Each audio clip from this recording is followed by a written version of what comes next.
Media writer for The Australian, Sophie Ellsworth, and Deputy Executive Director of the Institute of Public Affairs, Daniel Wild. Well, welcome to you both. Dan, I want to start with this, I have to call it mixed messaging from Labor today. I mean, very clear from Madeleine King. She supports gas. She's the Resources Minister. Frankly, one of the strongest performers they have on the front bench. She says we've got to have gas in order to get to net zero. That's the right call, obviously, but the Greens and the Teals are squealing. And then there's a concern in her language where she says, look, I hope my colleagues in Cabinet share this view. Bottom line is, do you reckon she can get them over the line, Daniel? So far, the track record isn't good. She is one of the strongest performers in government. From the start, she has been outlining the problems in the energy system. We need to open up our gas reserves and get more gas onto the market.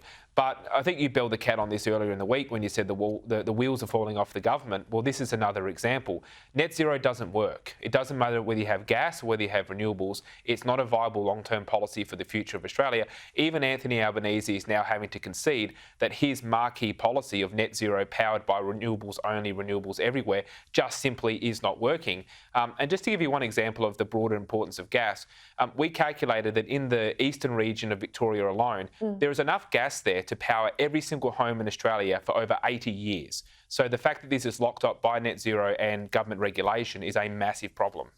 Yeah, and two things there. You know, they always say we've got a gas shortage. No, we haven't. We've got a supply shortage, plenty of gas in the ground.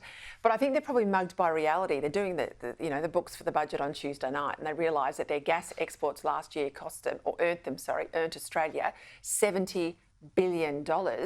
If you ban gas, where do you find $70 billion? Well, that's exactly right. And look, the other point about being mugged by reality is the lights are going to go out. I mean, we've seen what happened in South Australia a number of years ago.